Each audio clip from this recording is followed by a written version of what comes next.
بسم اللہ الرحمن الرحیم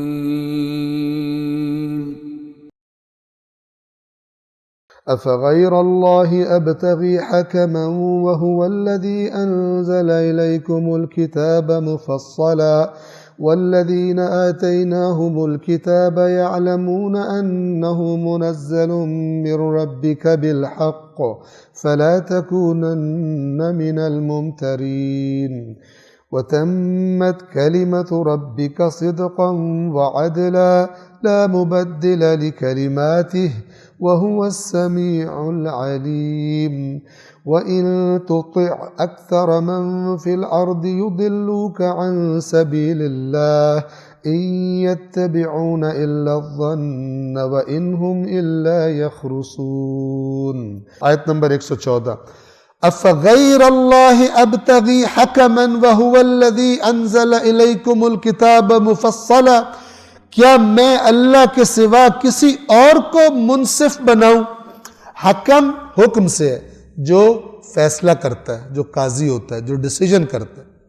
تو رسول پاک سے کہا جا رہا ہے کہ آپ ان سے کہیں کیا میں غیر اللہ کے علاوہ کسی اور کو بتاؤں، وہ میرے بارے میں فیصلہ کرے، وہ مجھے نظریہ دے، وہ میری زندگی گزارنے کے روش کو مجھے گائیڈ کرے، وہ مجھے صحیح غلط بتائے، جبکہ وَهُوَ الَّذِي أَنزَلَ إِلَيْكُمُ الْكِتَابَ مُفَصَّلًا، جبکہ وہی ہے، یعنی اللہ ہی ہے جس نے تمہاری طرف مفصل کتاب نازل کی، جو تمہاری ہدایت کے لیے باتیں ضروری تھی، جو معیار، جو کرائٹیریا تمہیں چاہیے تھے تمہاری فکر کی صحیح حرکت کے لیے، اللہ نے وہ مواد تفصیل کے ساتھ اس کتاب میں فراہم کر دی.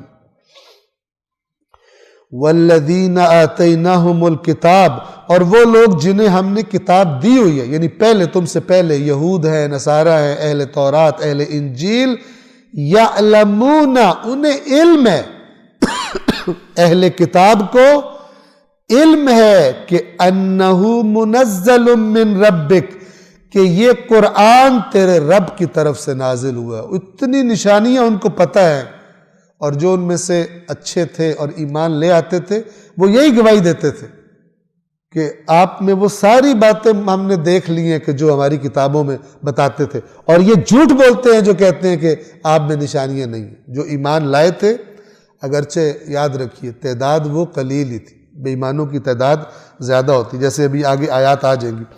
یعلمون انہ منزل من ربک، وہ جانتے ہیں کہ یہ قرآن آپ کے رب کی طرف سے بالحق نازل ہوا ہے.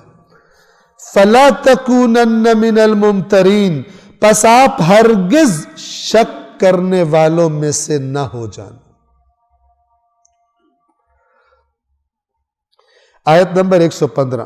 وَتَمَّتْ كَلِمَةُ رَبِّكَ صِدْقًا وَعَدْلًا، اور تیرے رب کا کلمہ، یعنی تیرے رب کی جو بات ہے وہ تمام ہے، یعنی کامل ہے، بغیر کسی نقص اور عیب اور کمی کے. کس اعتبار سے؟ سچائی کے اعتبار سے اور عدل کے اعتبار سے. یعنی تیرا رب جو بات کرتا ہے سچی ترین بات ہوتی ہے اور عادلانہ ترین بات ہوتی ہے. تو جب کوئی چیز سچائی میں بھی کمال پر ہو اور عدل کے تقاضوں کے مطابق بھی کمال پر ہو، تو پھر کون سی بات اس سے بہتر ہوگی کہ اس کو چھوڑ دیا جائے اور دوسری بات کو ایکسیپٹ کر لیا جائے. وَتَمَّتْ، اور مکمل ہے، کامل ہے، کلمۃ ربک، تیرے رب کا کلمہ، صدقاً، صداقت کے اعتبار سے، وعدلا، اور عدل کے اعتبار سے. بس جب ایسا ہے تو پھر لا مبدل لکلماتہ، اس کے کلمات کو تبدیل کرنے والا کوئی نہیں ہے. تبدیل تو وہ کرے جو اس سے بہتر بات آ کے کرے، اس سے زیادہ عادلانہ بات کرے، اس سے زیادہ صادقانہ بات کرے. جب ہے ہی کوئی نہیں تو بس پھر سمجھ لے کہ تیرے رب کی باتوں کا تبدیل کرنے والا کوئی نہیں ہے. وَهُوَ السَّمِيعُ الْعَلِيمُ، اور وہ خوب سننے والا اور جاننے والا. آیت نمبر 116، اینٹی اکثریت آیت ہے یہ. رسول اللہ سے کہا جا رہا ہے، اور اس آیت سے میں بیان کرنے سے پہلے عرض کر دوں کہ زیادہ تر جو عام لوگوں کا رویہ ہوتا ہے وہ دیکھتے ہیں کہ زیادہ بندے کس سائڈ پر ہیں. یہ بالکل 100% خلاف قرآن. اللہ کے نبی سے اللہ تعالیٰ یہ فرما رہا ہے وَإِن تُطِعْ أَكْثَرَ مَنْ فِي الْأَرْضِ، اور اے رسول اگر زمین پر رہنے والے لوگوں کی اکثریت کے کہنے پر آپ چلے، اکثریت کے یا رسول اللہ یوں کر دیں، یعنی صرف یہ معیار ہو. ایک دفعہ کہ اکثریت ٹھیک کہہ رہی ہو، بات کو دیکھنا ہے، تعداد کو نہیں دیکھنا.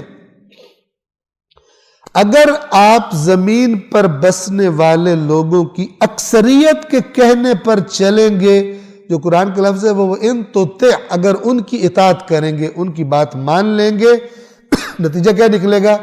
یضلوک عن سبیل اللہ، تو وہ آپ کو اللہ کے راستے سے گمراہ کر دیں گے، ہٹا دیں گے.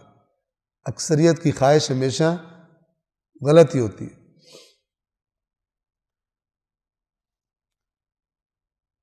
یہ پھر میں عرض کروں توجہ کر لیں کہ معیار یہ ہو کہ اکثریت جو بھی کہے، یہ معیار نہیں ہے، غلط ہے، بلکہ ٹھیک اور غلط میں فرق ہونا چاہیے. جو حق کہہ رہے چاہے اکیلا ہو، اسلام یہ ہے، قرآن یہ ہے. حق مولا علی علیہ السلام کا فرمان ہے نہج البلاغہ میں کہ حق کے راستے سے اس لیے وحشت زدہ نہ ہو جانا کہ اس پر چلنے والے بہت تھوڑے ہوتے. تم دیکھو ادھر تو جا رہے کوئی اکا دکا بندے ہیں، ادھر رش لگا ہوا ہے، ادھر تو لائنیں لگی ہوئی ہیں، ادھر ہی چلتے. یہ مت کرنا.